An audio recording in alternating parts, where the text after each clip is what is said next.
안녕하세요. 박영재의 친절한 데스크입니다.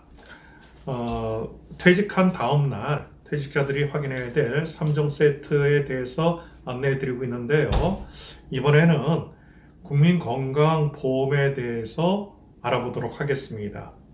사실 국민연금 같은 경우에는요, 퇴직 후에 그 소득이 없을 때에는 그 보험료를 내지 않아도 그 상관이 없습니다. 그런데 국민건강보험 같은 경우에는 소득과 상관없이 재산과 그 자동차 뭐 이런 것으로 따지게 되는 거거든요. 해서 소득이 없어도 보험료를 내야 되고, 또 하나 기간이 국민연금 같은 경우에는 60세까지만 해당이 되는데 건강보험 그렇지가 않습니다.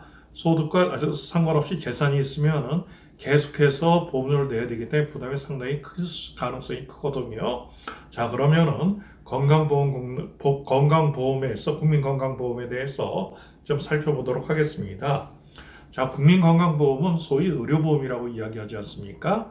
자, 이건 어떤 내용인가 하면은 질병이나 부상으로 인해서 고액의 진료비가 발생됐을 때, 자, 일반 가계에 과도한 부담이 되는 것을 방지하기 위해서 국민들은 평소에 보험료를 내고 보험자인 국민건강보험공단에서 이를 관리 운영하다가 만약 이러한 보험사고가 발생했을 때 아프거나 부상으로 고액의 진료비가 발생됐을 때 이 필요한 보험급여를 제공을 하는 겁니다.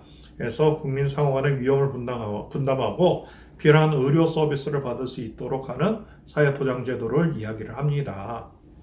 국민건강보험 같은 경우에는 직장건강보험이 있고 지역 건강보험이 있어요. 직장건강보험 같은 경우에는 어떤 식으로 보험료가 책정이 되냐면은, 자, 급여의 6.67%를 부담을 하게 됩니다. 이게 2020년 기준입니다.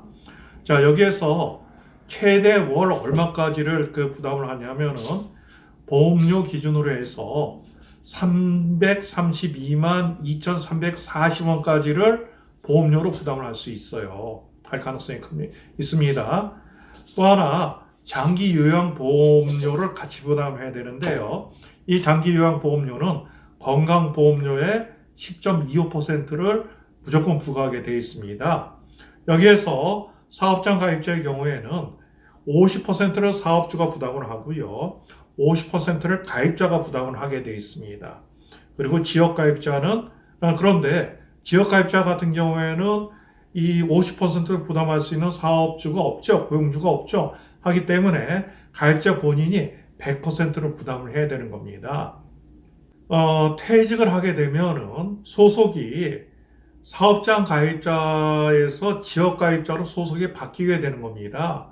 그러면은 지역 가입자의 경우에 건강보험료를 어떻게 산출해야 하는지에 대해서 안내를 좀 해드리겠습니다. 자, 나한테 소득이 없기 때문에 이 가입자의 소득과 예를 들어서 내가 급여가 아니더라도 뭐 이자 소득이나 임대 소득이나 이런 것이 있을 거 아닙니까?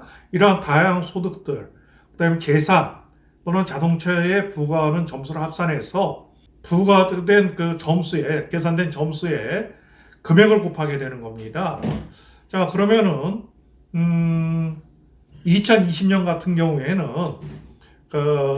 부가 점수당 금액이 195.8원이 됩니다.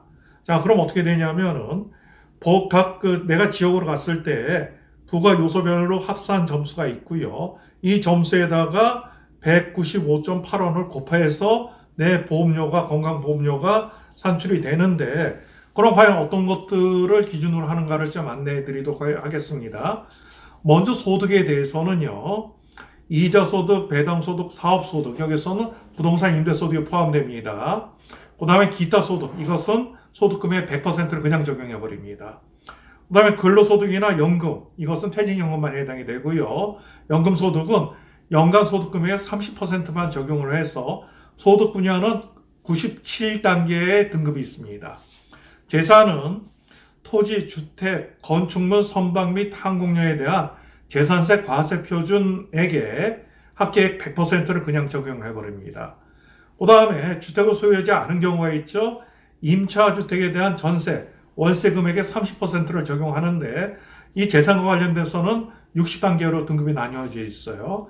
그 다음에 자동차 같은 경우에는 사용 연수가 9년 미만이면서 1600cc를 초과하거나 4천만 원 이상인 승용차, 그 다음에 그 사용 연수가 9년 미만이네 그 밖에 그 승용차를 그 전부 다 그 감안해 가지고 11개 등급으로 나뉩니다. 그래서 각 등급별로 전부 다 합하는 거예요.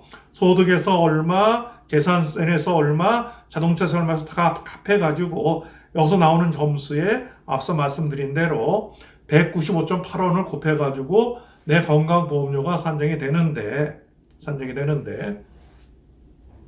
여기서 한 가지 자동차 보험료는 단계적으로 폐지를 하거나 고가의 자동차에만 부과하려고 하는 그 점진적으로 이런 쪽으로 법을 바뀌어 나갈 겁니다. 자, 그럼 여기에서 소득이 바뀌는 기준은 매월 1일에 소득이 바뀌게 되는데 이 경우에 앞서 말씀드린 지역에서 보험료 부과 요소를 전부 다 합해가지고 나한테 이 지역 가입자로 바뀐 이 은퇴자한테 안내장이 날라오는 거예요. 그 당신의 건강보험료는 얼마입니다라고 날라오는데 안내장이 오는데 경우에 따라서는 내가 그 지역 직장에 있을 때보다 지역 보험료가 훨씬 더 커지는 경우들도 종종 눈에 많이 띄곤 합니다. 했을 때 과연 이때 우리가 어떻게 해야 되는가? 여기서 여러 가지 전략적 대안으로 가져갈 수 있는 것들이 있을 텐데요. 제일 좋은 것은 뭔가 하면은 다른 가족의 피보험자로 등재를 하는 겁니다. 해서 건강보험 혜택을 유지하는데 여기서 가족의 범위는 어떻게 되는 건가 하면은요. 부모님, 할아버지, 할머님, 외할아버지, 외할머님 이상의 이런 경우를 존속이라고 얘기하는 거거든요. 직계 존속. 그 다음에 자녀나 손자나 외손자 이하의 비속과 그 배우자. 그 다음에 30세 미만의 미혼 형제 자매. 그런데 여기서 미혼 형제 자매는 주거지가 동일해야 됩니다. 이것은 주민등록번호상 같은 거주지에 있어야 된다는 얘기예요.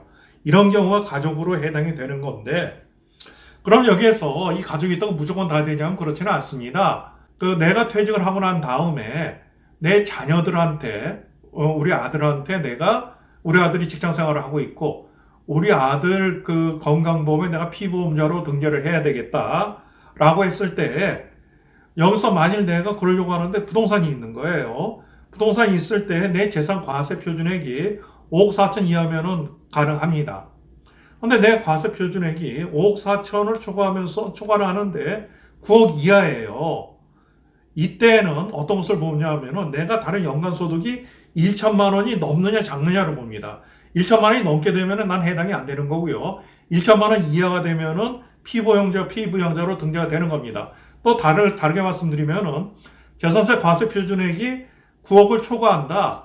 이때는 내가 내 아들의 건강보험의 피부양자로 등재될 수가 없고 그냥 지역으로 남아있게 된다라는 이야기입니다. 또 개인별 합산소득이 여기서 합산소득은 이자소득, 배당소득, 근로소득, 기타소득, 연금소득을 이야기를 합니다. 이게 연간 3,400만 원 이하여야 됩니다. 또 하나 사업자 등록을 가지고 있을 때는요. 그 사업자에서 그 매출이 발생돼서 나한테 소득이 발생되면 안 되는 거예요. 자, 사업자 등록이 없는 경우가 있거든요. 그런데 여기에서 다른 소득의 사업소득 합계액이 연간 500만 원이 초과되는 경우에는 내가 우리 아들의 피부양자로 등재될 수가 없고요. 500만 원 이하일 경우만 되는데, 그럼 이 기타 소득은 어떤 경우들이 되냐면은 강의료, 그다음에 월 60시간 이하의 일용 근로소득, 복권 당첨 또는 사회이사 회의 참석력 같은 것들을 기타 소득으로 보게 됩니다. 그 다음에 장애인으로 등록됐거나 또는 국가유공자나 상이자일 경우에는 역시 연간 합계소득이 500만 원 이하일 경우에 해당이 되고요. 자, 기혼자일 경우에는 부부가 위 요건을 모두 충족해야지만 가능합니다. 이미 앞서 말씀드린 대로 내가 지역 건강보험료가 직장 건강보험료보다 높다라고 했을 때 피부형자로 가는 방법이 있고, 또 하나는 이미 계속 가입 제도를 활용하는 경우가 있습니다. 이건 어떤 건가 하면은 퇴직 전에 내가 부담했던 건강보험료를 퇴직 후에도 그냥 그대로만 부담하게 해주는 제도예요. 그럼 대상 어떤 사람들이 대상인가 하면은 퇴직 전 직장에서 1년 이상은 근무를 했어야 됩니다. 그런데 이 한 가지 중요한 것은 뭔가 하면은 신청 기한이 있어야 되는 거예요. 어떤 얘기인가 하면은 2개월을 넘어가게 되면 해당이 안 돼요. 그러니까는 2개월 이내에 신청을 해야 되는데, 아마도 내가 퇴직을 해서 지역으로 이게 바뀌게 되면은 건강보험료에 대한 안내장이 바로 날라올 겁니다. 그럼 그 안내장을 보고 건강보험료를 비교했을 때에 그 전에 직장생활 했을 때보다 건강보험료가 높다.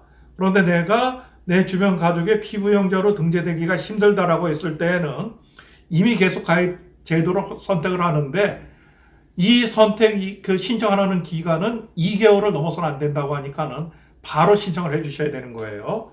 그럼 이렇게 됐을 때 얼마까지 유지를 할 수 있는가? 3년까지 유지를 할 수가 있습니다. 그 다음에 피부형자 혜택도 동일하게 유지할 수 있으니까는 이미 계속 가입제도 신경 쓰시기 바라겠습니다.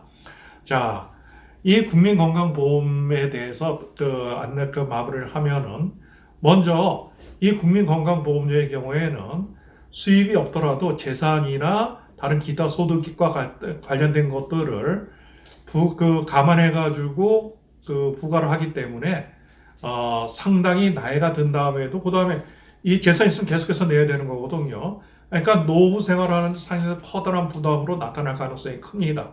그럼 여기에서 우리가 갈 수 있는 것은 내가 내 가족의 피부형자로 등재를 할 수 있는가? 만일 피부형자로 등재할 수 없다면은 이미 가입 계속 제도를 어떤 식으로 활용할 것인가? 그 외에 내가 또 다른 사업을 하는 방법들 이런 것들도 있는데, 이것은 제가 다음에 기회가 되면 또 안내해 드리도록 하겠습니다.